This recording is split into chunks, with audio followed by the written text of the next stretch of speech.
battle lines are drawn. The fight is on over which state gets how much of the goods and services tax. It's been a bone of contention ever since it was introduced at the start of the new millennium, but especially so since 2018 when Scott Morrison did a deal which put a 70-cent floor under the amount sent to WA. A lot of people across the board are not happy about that. A lot of people are full of shit. The poster boy for the Scrap the GST deal movement is economist Saul Eastlake. He's saying it's the worst public policy decision of the 21st century. You're exaggerating. On the other side, WA Premier Roger Cook is trying to argue, without giggling, that an arrangement that's slowly bankrupting Australia is actually good for Australia. Thanks very much, everyone. It's great to be with you. And in the middle, with one knacker on each side of the fence, is Anthony Albanese, who's saying he supports a fair go for WA-ish. Once again, it falls to our plate to call bullshit on all that bullshit. It's boring, but it's part of my life. Before we explain why everyone's full of shit... We need to explain how the GST works. I was worried you'd say that.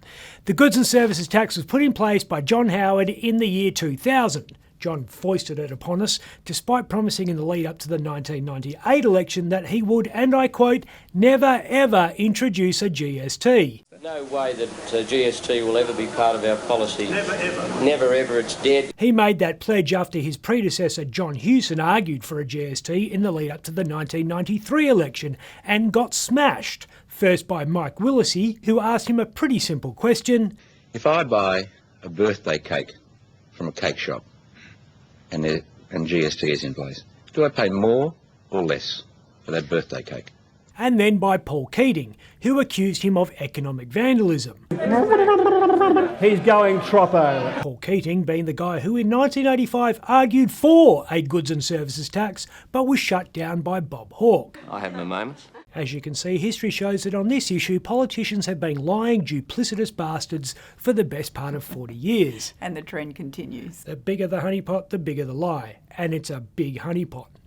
Federal budget papers show that in 2025-26, the amount of GST distributed to the states will be $100 billion. 100.1 billion to be exact. Those fat stacks are distributed to the states not based on how much GST was raised in that state, not even on a per capita basis. It's divvied up according to a formula called... Anyone? Horizontal fiscal equalisation. Did it work? Anyone? Anyone know the effects? It did work. Horizontal fiscal equalisation is a fancy way of saying more GST went to poorer states so that Australia didn't become a nation of haves. How are you living? Hand to mouth? And have-nots. And for a while it accomplished that goal without getting people in a tiz. But then something happened in the late noughties that changed everything. China. As Beijing started building its new cities and aircraft carriers, the price of iron ore went through the roof and Western Australia got rich. As mineral royalties went up, the state share of GST went down, and it got to a crunch point about 10 years ago when this guy was Premier. Actually, this guy. When not busy catching dinner, Colin Barnett spent most of 2015 and 2016 complaining that WA was going from boomtown to shantytown because its share of GST was plummeting towards 30 cents in the dollar. That situation pissed off every West Australian, and seeing 16 federal seats in play, ScoMo started dancing to a different tune. Take me to the April sun. He said he would put a floor in the amount of the tax WA would get so that for every dollar in GST that came from WA, at least 70 cents would go back. Solved a problem in the West. But created one in the East. Giving WA more money than it was ordinarily entitled to meant giving other states less. Seeing 135 seats east of the Nullarbor in play, ScoMo introduced the no worse off rule. Meant that WA would get more, but not at the expense of the other states, because Canberra would dip into general government revenue to make up the shortfall. And that shortfall got bigger and bigger. Started at $2.3 billion a year and, as the East Coast press like to point out, was soon at $25 billion, then $40 billion, and is now on its way to $60 billion. Yeah, not sustainable. Not when you've got $1 trillion in national debt, no. But it's not the 70-cent floor that's unsustainable, it's the no worse off rule that's unsustainable. For ecological reasons, Tasmania wants a pristine wilderness. For philosophical reasons, Victoria doesn't want any more natural gas development. That's fine. but don't expect West Australians to pay for you to install steps towards the high moral ground.